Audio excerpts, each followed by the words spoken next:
que, que todos habían quedado bastante impactados por este filósofo y científico, no todo lo recordado que debería estar. Si mal no recuerdo, esta era la última transparencia,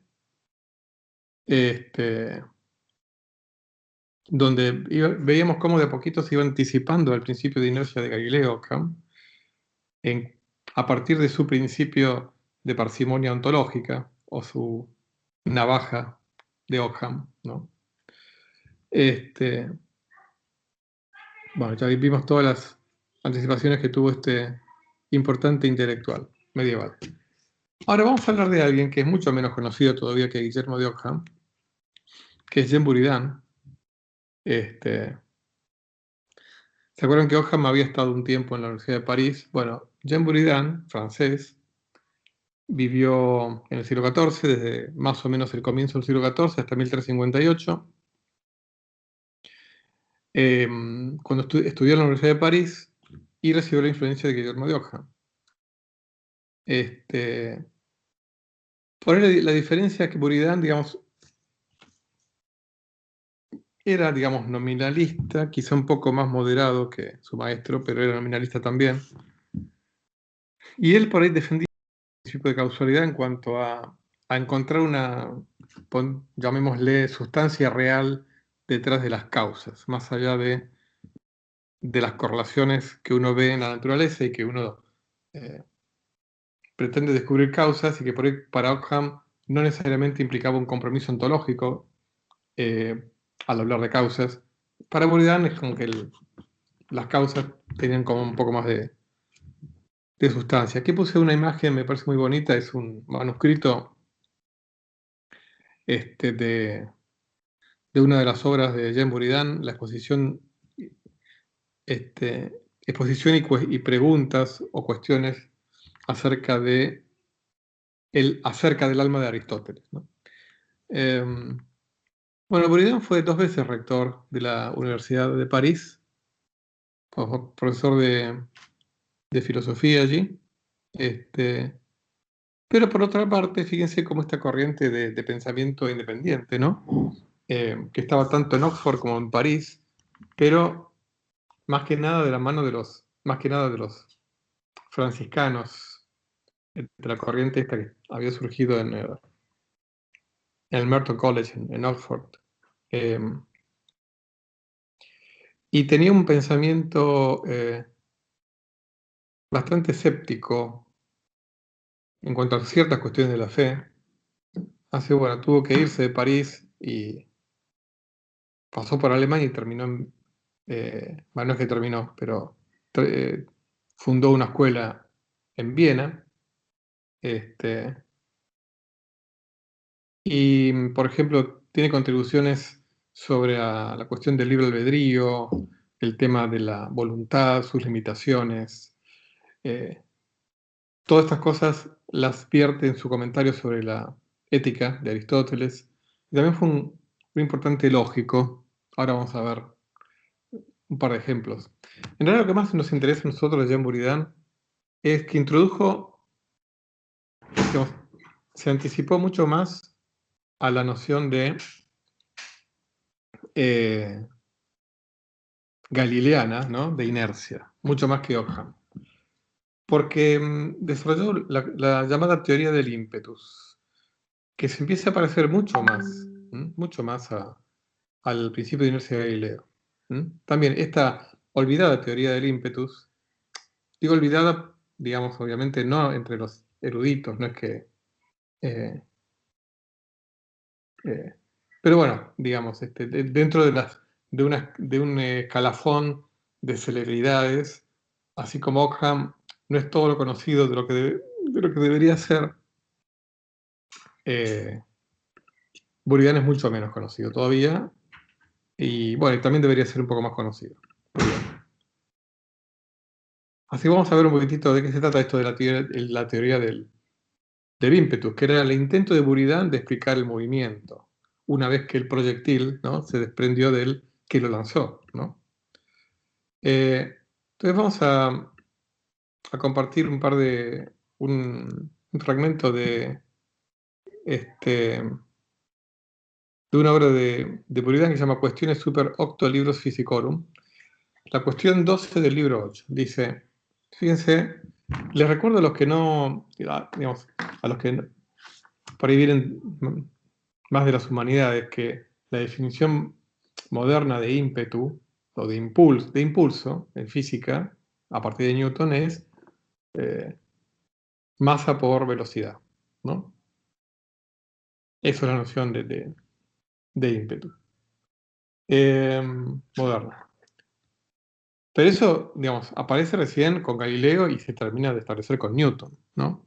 Entonces, ¿qué dice este pensador, filósofo científico del siglo XIV? Dice, por tanto, creo que debemos concluir que un motor, al mover un cuerpo, imprime en él un cierto ímpetus, una cierta fuerza capaz de mover este cuerpo en la dirección en la que lo lanzó el motor, sea hacia arriba o hacia abajo, hacia un lado o en círculo. Cuanto más rápidamente el motor mueve al mismo cuerpo, tanto más poderoso es el ímpetu impreso en él. O sea que introduce algo novedoso, que es el ímpetu como algo que uno puede, podemos llamarlo por propiedad, algo que uno puede imprimirle, introducirle, ¿no?, a un cuerpo. Y una vez que uno se lo introdujo a ese cuerpo, por más que el cuerpo ya no tiene contacto con uno, ese algo que uno le introdujo permanece con ese cuerpo, ¿no? Entonces, es por este ímpetu por lo que la piedra es movida después de que el lanzador deja de moverla. Pero, a causa de la resistencia del aire y también a causa de la gravedad de la piedra, que le inclina a moverse en una dirección opuesta a la que el ímpetu tiene a moverla, este ímpetu se debilita continuamente. O sea que acá introduce, fíjense, la resistencia del aire y la gravedad, ¿no? Las dos cosas. O sea, ya marca una visión muy moderna, ¿no? Se va a introducir la resistencia del aire más que cualquier otra cosa. O sea, fíjense que Aristóteles intentaba explicar por qué un móvil se seguía moviendo una vez que se alejaba del que lo lanzó, diciendo que era el aire el que lo empujaba. O sea, no, al revés de lo que realmente ocurre, y es que el aire lo frena, ¿no? Acá ya Buridan plantea esta resistencia del aire. Pero para eso tuvo que haber introducido esta noción de algo que tiene el móvil, ¿eh? Entonces dice, por tanto, el movimiento de la piedra se hará continuamente más lento, y a la larga el ímpetus está tan disminuido o destruido que la gravedad de la piedra prevalece sobre él y mueve la piedra hacia abajo, hacia su lugar natural. Acá todavía tiene ese lenguaje aristotélico, ¿no? De que el abajo como lugar natural. Es como que pierde el ímpetu hasta que lo pierde tanto que ya entonces la gravedad prevalece.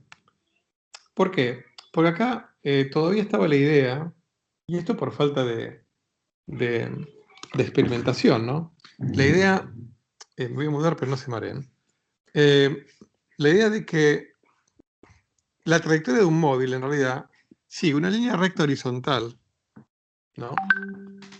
Hasta que de repente ya pierde tanto el ímpetu, ¿no? En el caso de Buridan, que ya directamente cae verticalmente. O sea, es como que hay una simplificación, si quieren, de, de la forma de la trayectoria, ¿no? Bueno, entonces sigue. Uno no encuentra en la Biblia que haya inteligencias encargadas de comunicar a las esferas celestes sus movimientos adecuados. Está permitido, pues, demostrar que no es necesario suponer la existencia de esas inteligencias. O sea, fíjense, es interesante esto, porque, digamos, con argumentos bíblicos, acá refuta Aristóteles, porque Aristóteles se acuerdan que necesitaba tantos motores, digamos, tantos motores eternos como planetas hubiere. ¿Se acuerdan que hablábamos hasta de una especie de proliferación como de angelitos moviendo cada uno de los planetas?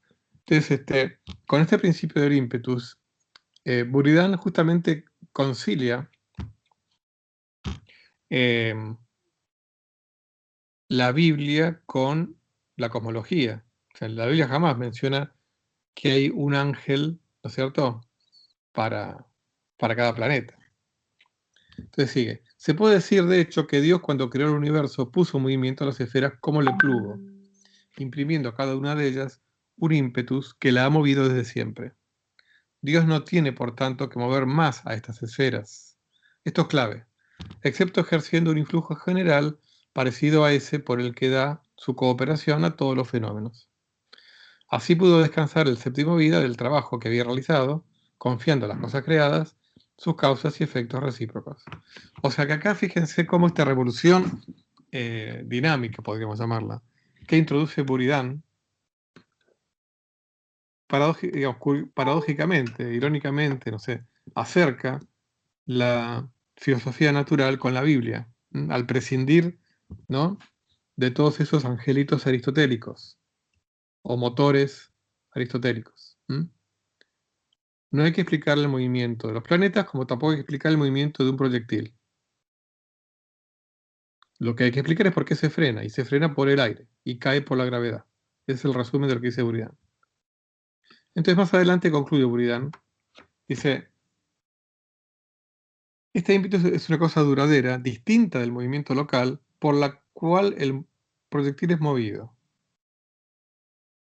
O sea, la diferencia el ímpetu como una propiedad, que no es lo mismo, no hay que identificarlo con el hecho de moverse del móvil, sino que es como una propiedad que está metida en el móvil. Y es probable que este ímpetus sea una cualidad asignada por la naturaleza para mover el cuerpo sobre el cual es impreso. O sea que es como que la naturaleza le asigna a cada cuerpo la capacidad de albergar ímpetus, ¿no? De la misma manera que se dice que una cualidad impresa por un imán sobre un pedazo de hierro mueve el hierro hacia el imán. Fíjense acá, bueno, ¿te acuerdan de Peter Peregrinus? Es como que el imán imanta al hierro, ¿no? Como que induce un magnetismo en el hierro. Este, quiero explicar un poquitito digamos, este título de esta transparencia es un poquito, si quieren, anacrónico en cuanto a que hablo de densidad, de volumen y de velocidad, ¿no? Porque después Newton va a definir el ímpetu como el producto, en lugar de decir el producto de la masa por la velocidad, el producto de la densidad por el volumen por la velocidad. Es curioso eso, pero bueno, eso después lo vamos a ver cuando veamos Newton. Y aquí puse deísmo, porque justamente es la doctrina que dice que Dios, eso se lo comenté en alguna clase, Dios creó el universo y después ya no intervino más, básicamente, ¿no? Entonces,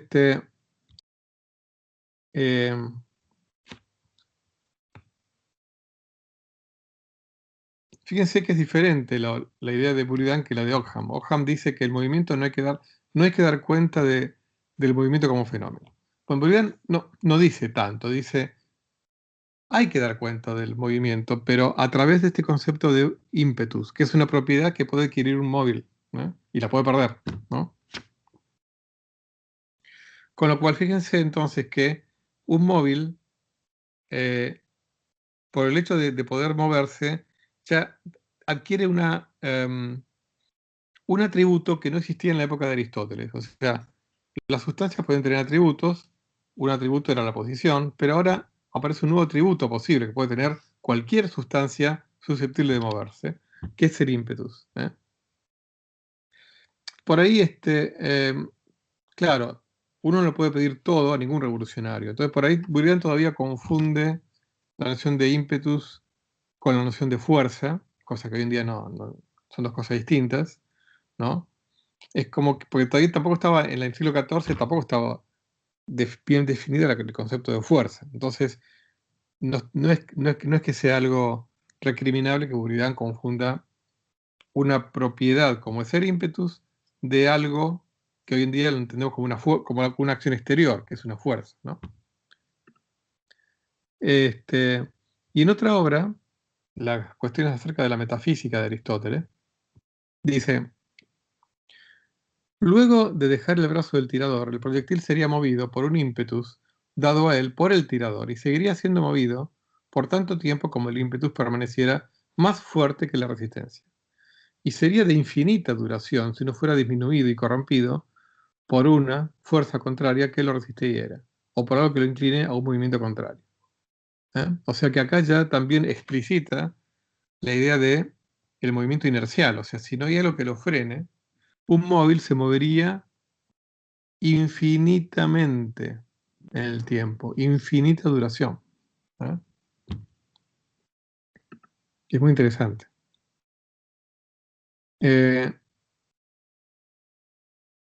Como comentario final, antes de pasar al siguiente, en una obra que se llama Cuestiones acerca del cielo y el mundo, Buridan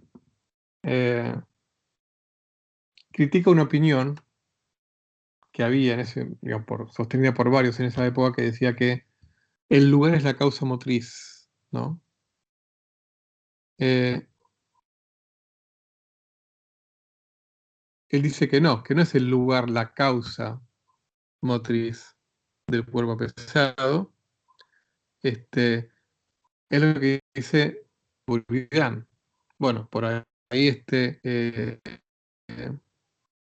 y eso un poco si quieren, se aleja de la visión por ahí moderna, y es que, de hecho, el lugar en algún sentido puede ser la causa motriz, en el sentido de que el lugar, la visión moderna sería que el lugar, en tanto tiene campo gravitatorio, puede ser una causa motriz. Pero lo que es causa motriz no es el lugar, sino el campo gravitatorio que hay en ese lugar. Pero bueno, esto como y fíjense estamos en un periodo de transición que va a durar 200, 300 años, hasta Galileo y Newton, porque acá, fíjense que lo que decía Buridan es que como cuando los cuerpos caen, cada vez caen más rápido, entonces tiene que haber digamos, es como que aumenta la causa motriz a medida que aumenta la velocidad, ¿no? Entonces, Buridan ahí es como que mezcla, digamos, el concepto de velocidad como una propiedad con el concepto de velocidad como causa, ¿no? Pero más allá de eso, como les digo, cualquier mente brillante tiene sus limitaciones, y realmente Buridan tiene un lugar en la historia por haber introducido la teoría del ímpetus más que nada, ¿no? Eso es, al criterio mío y de muchos, la principal contribución de Buridan. Como yo les dije que había sido un importante lógico también. Entonces, Buridan como les dije, había escrito acerca del libre albedrío, de que uno puede finalmente tomar decisiones racionales, ¿no?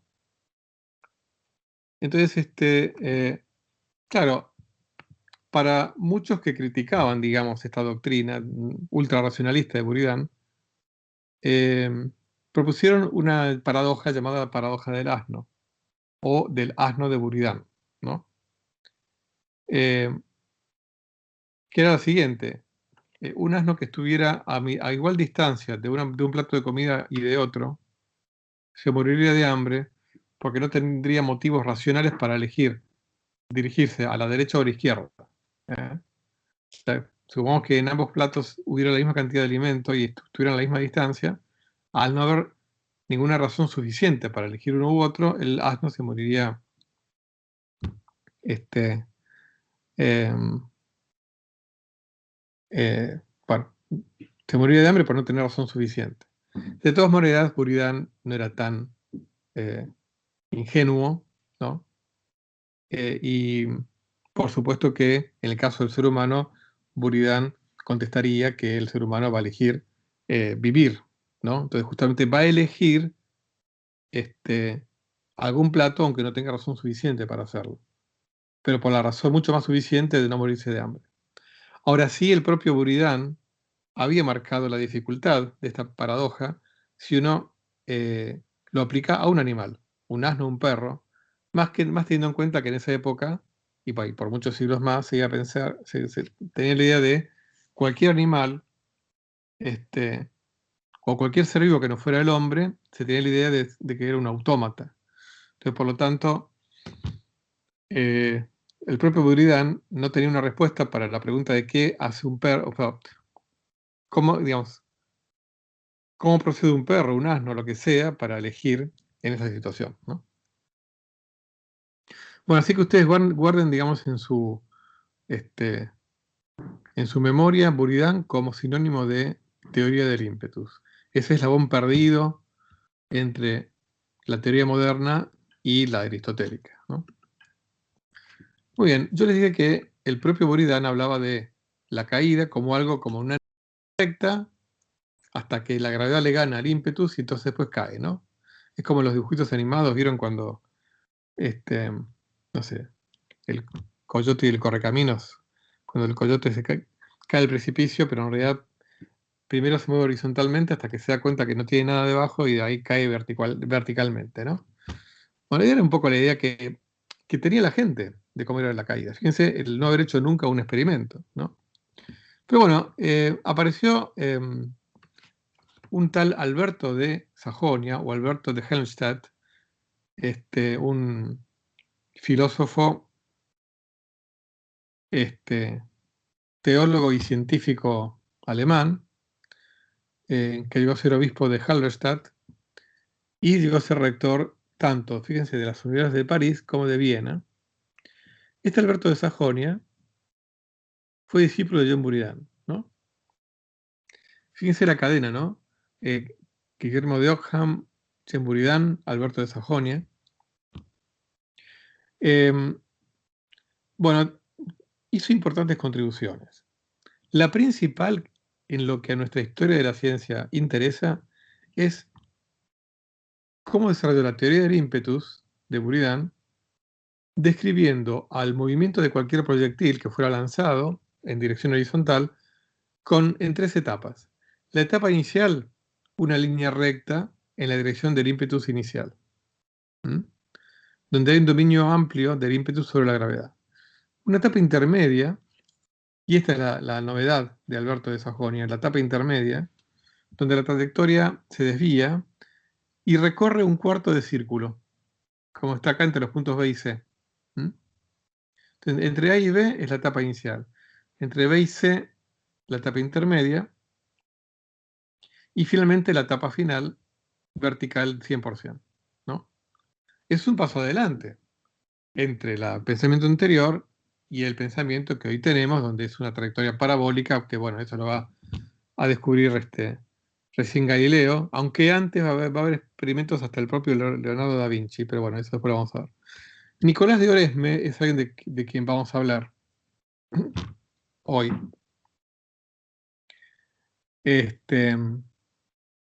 Que fue también contemporáneo de Alberto, de Sajonia, y junto con Alberto de Sajonia, van a sostener una hipótesis que es un paso adelante también en el camino al heliocentrismo. Y es porque en esta época, o sea, y desde Aristóteles, no solamente la Tierra estaba en el centro del universo, sino que además no rotaba, con lo cual esta tensión que ya tenía varios siglos, ya desde la propia época de Aristóteles, el aferrarse que la Tierra no rota, implica que las estrellas la esfera de las estrellas fijas, que sería ya desde Platón la esfera más, si quieren, más perfecta, más alejada de lo terrenal, es la que más rápido se mueve. Cosa que es bastante antiintuitivo, ¿no? Uno pensaría que lo más perfecto es lo que menos se tiene que mover. Acá estamos hablando de que lo que más perfecto es lo que más rápido se mueve. Bueno, Alberto de Sajonia, junto con Nicolás de Oresme, se atrevieron a sostener que quizás sea la Tierra la que rota. Está bien que la Tierra siga estando en el centro del universo, pero permitámosle rotar a la Tierra una vez por día, y entonces ya no va a ser necesario que las estrellas roten una vez por día. Las estrellas fijas quizás sean fijas realmente. ¿Para qué imprimirle ese movimiento enorme de que roten una vez por día, ¿no? Bueno, estas teorías de Alberto de Sajonia se van a difundir mucho por Alemania, por Austria y también por Padua, porque va a haber dos alemanes que van a enseñar en Padua, Marsilio de Ingen y Henry von Langenstein. Gracias a eso, estas ideas de una tierra que rota sobre sí misma van a llegar a Nicolás de Cusa, de cual vamos a hablar brevemente después, y de la mano de esto van a llegar finalmente a Galileo, ¿no? Esto como para ir anticipando lo que se viene. Bueno, y como les dije, vamos a hablar de Nicolás de Oresme. Realmente un pensador formidable. Quizá hasta les diría que está en un pie de igualdad o hasta por encima de Guillermo de Ockham y de Roger Bacon. Eh, es muy, muy original y muy atrevido, Nicolás de Oresme, como vamos a ver. Acá puse una miniatura, un dibujo que es la primera página del libro tratado de Sprague. Este representaría a Nicolás de Oresme, que está estudiando, con una esfera armilar, que es un instrumento que se usaba para determinar posiciones de cuerpos celestes.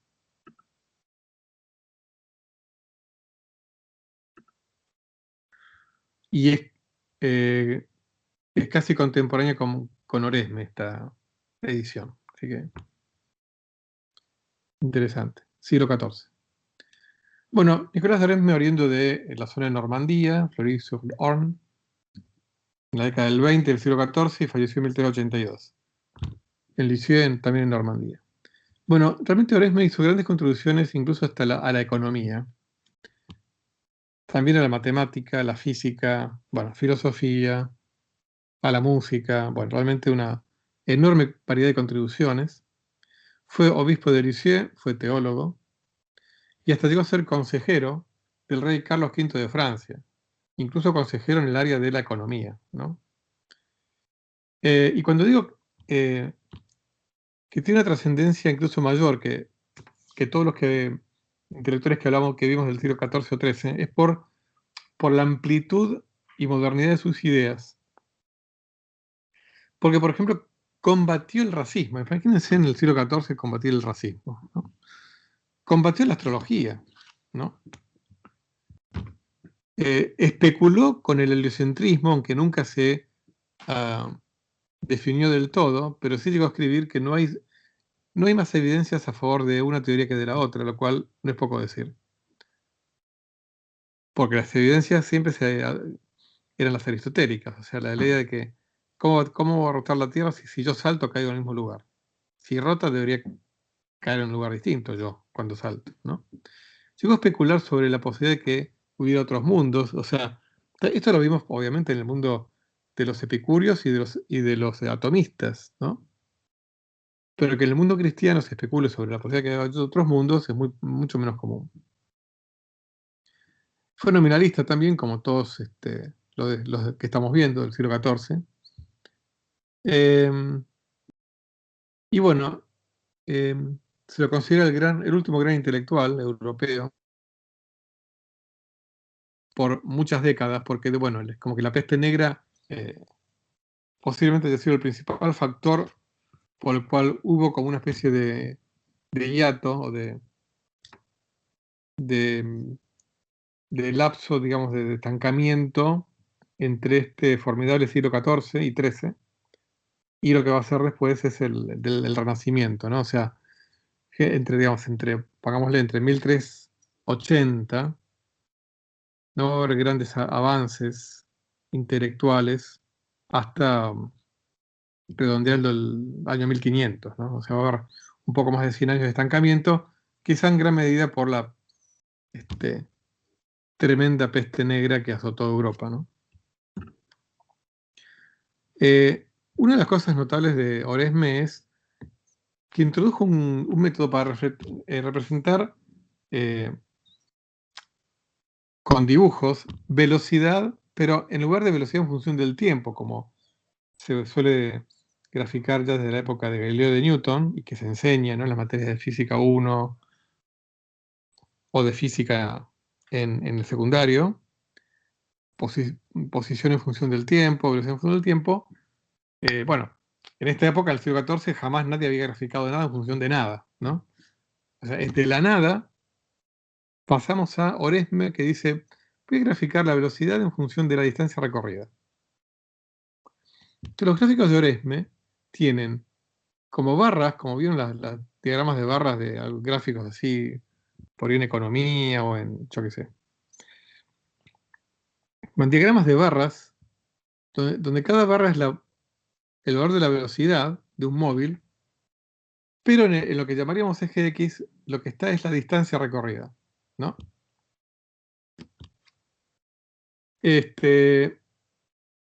Oresme intentó describir lo que hoy llamaríamos movimiento uniformemente acelerado,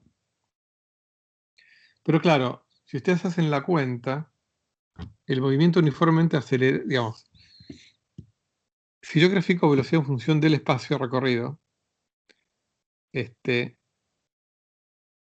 y yo digo, bueno, movimiento uniformemente acelerado es cuando tengo una línea recta que va ascendiendo, eso no es igual al movimiento uniformemente acelerado cuando tengo en el eje X o en la variable independiente el tiempo, ¿no? Fíjense que la cuenta es sencilla.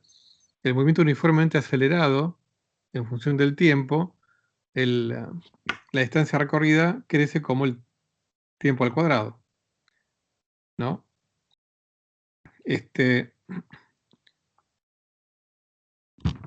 Mientras que la velocidad crece linealmente con el tiempo. Con lo cual, si el espacio recorrido crece como el cuadrado del tiempo, el cuadrado pasa del otro lado de la igualdad como raíz cuadrada. Entonces, el tiempo crece como la raíz cuadrada del espacio recorrido.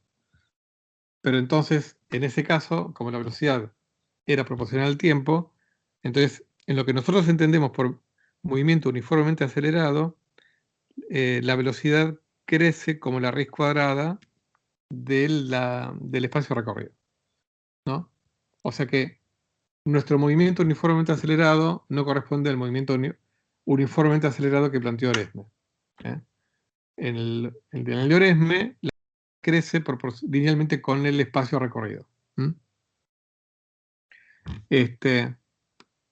Pero bueno, es un gran paso adelante. Ya les digo, es de la nada al primer gráfico en la historia, podríamos decir, ¿eh? O sea, Oresme es el primer intelectual que hace un gráfico de algo en función de algo, ¿eh?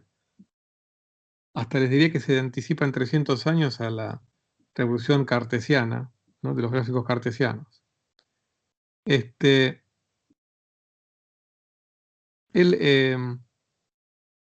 demostró, en parte imbuido de la teoría del ímpetus de Buridan, que las razones de Aristóteles contra el movimiento de la Tierra no son válidas, ¿no? Justamente porque como todos estamos parados arriba de la Tierra, estamos todos imbuidos de ese ímpetus, ¿no?, producto de que la Tierra gira y si la Tierra tiene su ímpetus, como la Tierra no está rodeada de aire que lo frena, la Tierra gira constantemente, no hay ningún problema con eso. O sea, Oresme lo que hizo fue aplicar la teoría del ímpetus de su maestro Buridan, ¿no?, a la Tierra. Entonces, no hay nada que explicar. O sea, no hay ninguna contradicción en que la Tierra gire, con el hecho de que si nosotros saltamos caemos en el mismo lugar, porque estamos imbuidos del ímpetus de rotación. Entonces, si saltamos para arriba, igual vamos a seguir girando, porque veríamos con ese ímpetus, ¿eh? Y además, usando el principio de economía ontológica del maestro de su maestro, o sea, de Ockham, es un argumento adicional para postular que es la Tierra la que se mueve. Es mucho más económico postular que es la Tierra que es la que se mueve y no todos los miles de estrellas que giran alrededor nuestro. Y como les dije, también sostuvo que no hay un argumento contundente a favor de que sean los cielos los que roten y no la Tierra, ¿no? Pero además, yo les conté que él coqueteó con la idea de que la Tierra gira alrededor del Sol. Pero simplemente coqueteó, ¿no? Obviamente una de las consecuencias, como le digo, es que si la Tierra gira, entonces ahí tenemos, digamos, la mayor velocidad cuanto mayor es el grado de imperfección y menor velocidad cuanto mayor es el grado de perfección. ¿eh?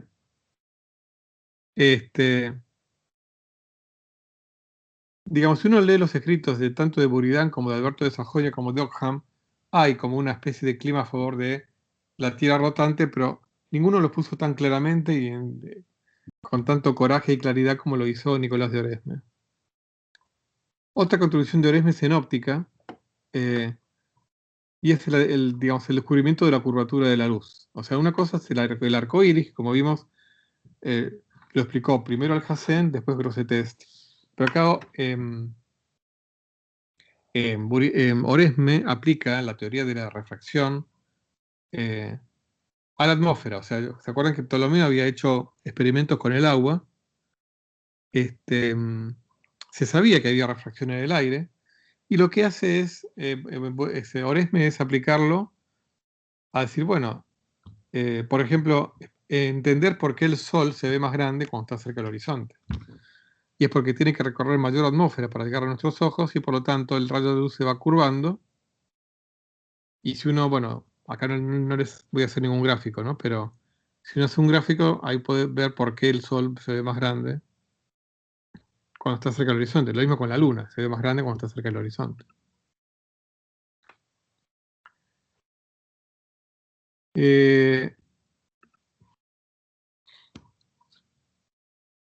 Acá puse una lista de algunas de las obras de matemática más y de geometría más significativas de Oresme. Como les digo, escribió de todo. Una se llama Ad Pasca Respiciente, que significa hacer algunas cosas. Otra tiene un nombre muy curioso, de Proportionibus Proportionum, la proporción de las proporciones. Y una de las más significativas, según mi criterio, es de Commensurabilitate Motum Celestium, o Tractatus de Commensurabilitate del Incommensurabilitate Motum Celestium. O sea, ¿qué significa? Tratado acerca de la conmensurabilidad o inconmensurabilidad del movimiento de los cielos. ¿Se acuerdan que habíamos visto algo de conmensurable, inconmensurable? Yo les comenté que las dos longitudes son conmensurables y tienen un mismo máximo común divisor que sea finito, y que eso implicaría que tengan una misma medida común. Y si son inconmensurables no la tienen. Y eso tiene que ver, está relacionado con los números irracionales, ¿no? Muy bien, Oresme sostuvo que el periodo de rotación de los planetas son inconmensurables entre sí. Entonces, aunque no hay ningún argumento para sostener que sean conmensurables. Por lo tanto, y acá les voy a compartir un fragmento de Ad Pauca Respicientes.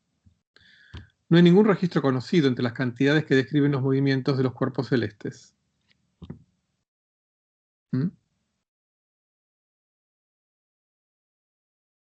Resulta de esta inconmensurabilidad que es imposible predecir científicamente el lugar o el momento exacto de algún aspecto, oposición, conjunción o configuración acaecida o futura.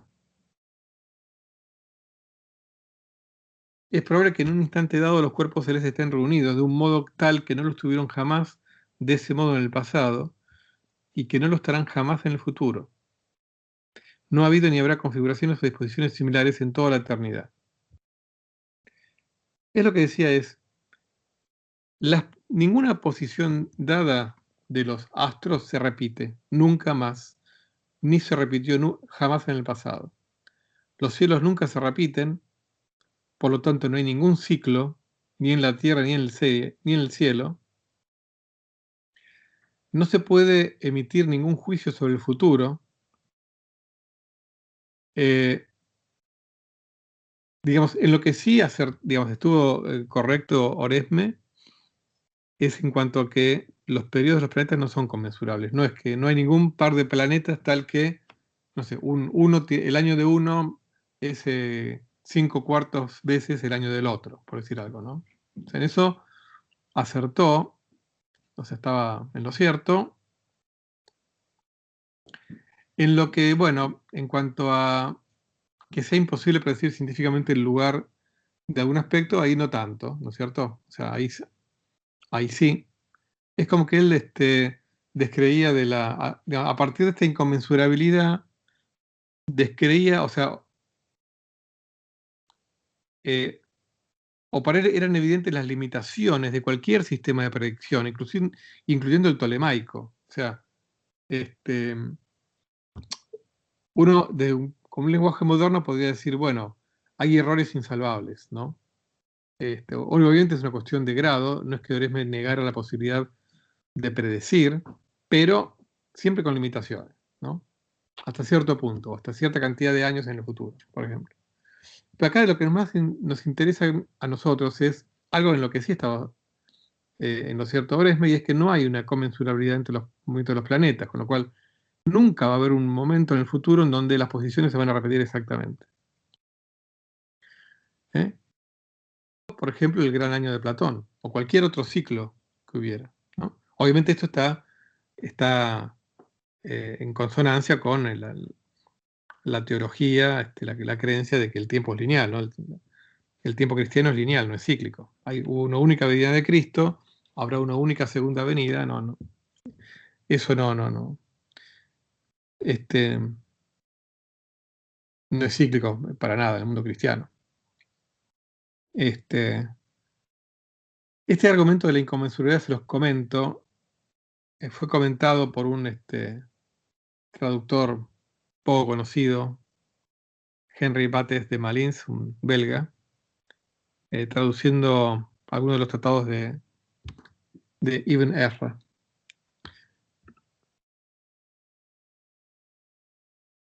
Fíjense otra cosa interesante, ¿no?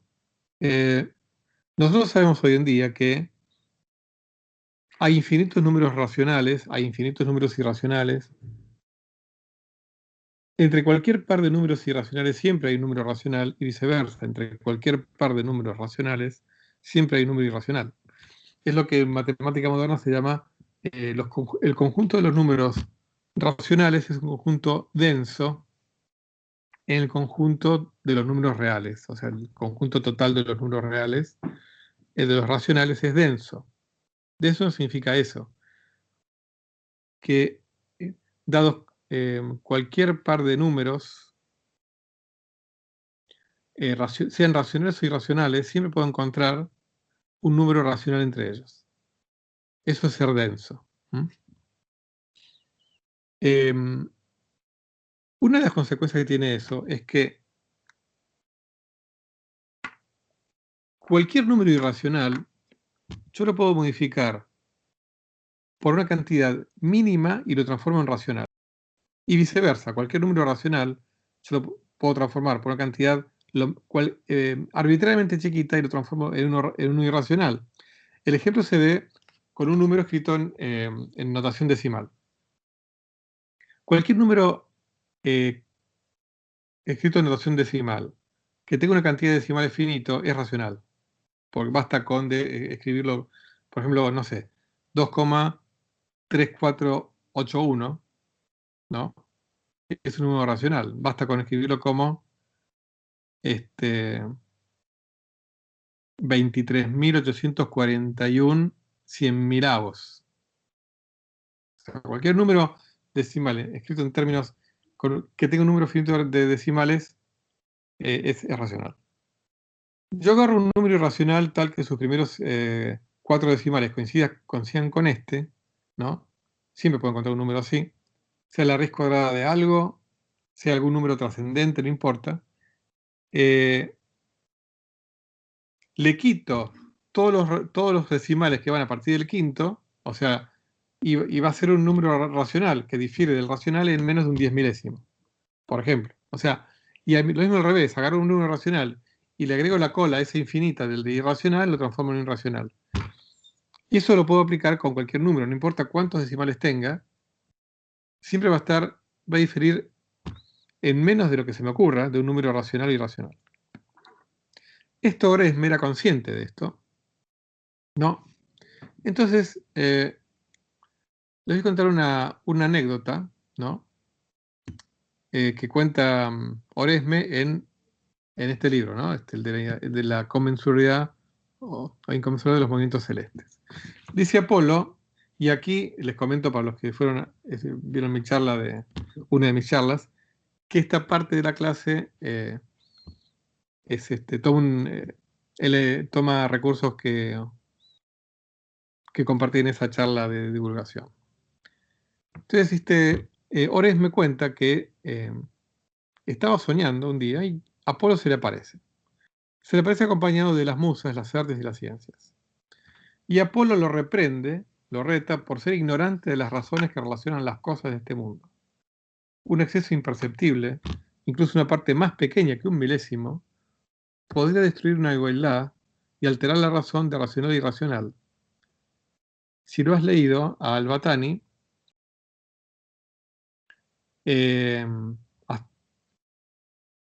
del cual, bueno, nosotros no hablábamos, pero bueno, en realidad hay decenas y decenas de intelectuales árabes que estudiaron, digamos, pero por falta de tiempo no lo comentamos. Si lo has leído, Al-Batani, las razones de estos movimientos son desconocidas, y ni la aritmética ni la geometría te pueden conducir a un conocimiento de ello. O sea, esta idea de la inconmensurabilidad de los movimientos celestes ya viene de la época de los árabes, ¿no?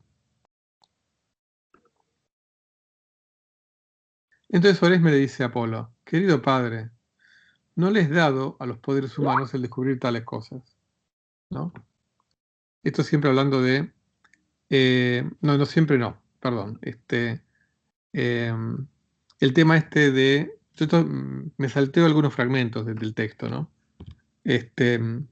Hablan de si la Tierra rota o no sobre sí misma, e incluso, por eso este libro es muy valioso de Oresme, porque también especula sobre si es la Tierra la que gira alrededor del Sol o al revés, ¿no? Oresme había dicho que no, digamos, no les ha dado a los poderes humanos descubrir tales cosas, como por ejemplo, si es la Tierra y no el Sol la que está en el centro o al revés. ¿Por qué tú haces a la misma naturaleza de los hombres tal que ellos desean conocer?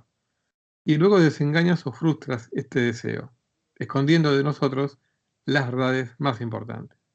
O sea, acá les puse un busto de Apolo, de mármol, del siglo IV a.C. Muy bonito el busto. Entonces dice, ahora es un poco como que le protesta a Apolo, ¿no? ¿Por qué nos da, eh, nos da curiosidad y no nos das capacidades como para poder satisfacer todas nuestras curiosidades? Entonces Apolo, sonriendo, les ordena a las artes y a las ciencias que le enseñen lo que pide, defendiendo cada una de sus respectivas causas con argumentos razonados, como si fueran litigantes en un juicio. Entonces, entre esas musas viene la musa aritmética y la música geometría. Entonces, viene aritmética, acá puse un cuadro de Logan de la IR, que es un cuadro, no me acuerdo, del siglo XVI o XVII. Los argumentos de la aritmética. Bueno, él empieza diciendo que ella fue la primera que nació en el quadrivium y que de ella dependen todas las demás, ¿no? Trae una cita de la Biblia donde dice que el arquitecto construyó todo de acuerdo al número, al peso y a la medida, por lo tanto, de acuerdo a la aritmética. Es el más grande príncipe de todos, el mismo 1 y 3 en todo lugar, mostró la primacía del número cuando arregló todas las cosas placenteramente, ¿no? O sea, está hablando de Dios, ¿no? Esto es armónicamente, usando cantidades racionales, porque cada proporción irracional es discordante y extraña en armonía, y consecuentemente extranjera para toda consonancia. De modo que parece más apropiada para las lamentaciones salvajes del miserable infierno, que para los movimientos celestes que unen con maravilloso control las melodías musicales, calmando un gran mundo.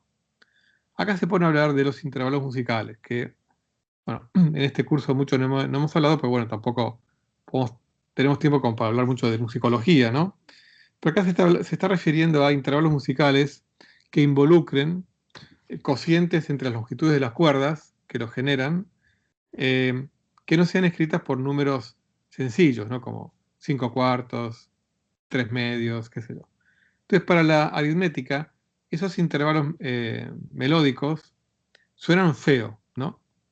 Y por ahí un poquito exagera, ¿no? Parecen más apropiadas para las lamentaciones salvajes del miserable infierno, ¿no? Bueno, no sé qué diría la aritmética si escuchara parte de la música actual, ¿no?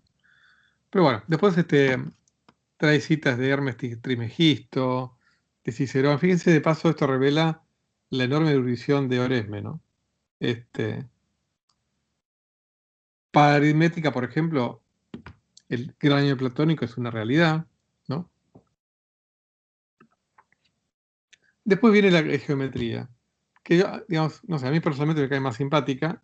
Entonces dice la geometría, ella primero no niega que haya belleza y perfección en las razones racionales, ¿no? Las de su hermana la aritmética. Pero dice, los cielos resplandecerían con mayor esplendor aún si algunos movimientos fueran inconmensurables que si todos fueran conmensurables. O sea, un poquito de imperfección, un poquito de inconmensurabilidad, o un poquito de irracionalidad, diríamos hoy en día, ¿no? Pueden enriquecer a la estética de los cielos y también de la música, ¿no? ¿Qué canción agradaría que es frecuentemente o a menudo repetida? ¿No produciría tal uniformidad angustia? Seguramente lo haría, dado que la novedad es mucho más agradable. O sea, en la propia música está bueno un poco de novedad, de impredecibilidad y también de inconmensurabilidad. ¿eh? Eh, Realmente, bueno, hoy en día sabemos que la inconmensurabilidad está en la música. Incluso si uno escuchara sonidos puros sería muy aburrido. Si no, busquen en internet cómo suena una sinusoide pura, ¿no? Y es realmente aburridísima. O sea, y bueno, aparte les comento que la música moderna, cuando digo moderna, de los últimos 400 años, los intervalos no son exactamente producto de cocientes de números enteros chiquititos, ¿no?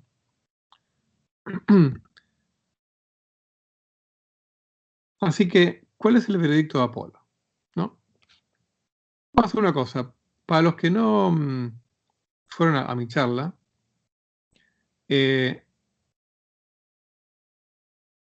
no saben cuál es el veredicto, ¿no? Entonces, vamos a hacer una cosa. Vamos a parar acá. A ellos los dejo con la intriga por los siguientes 10 minutos.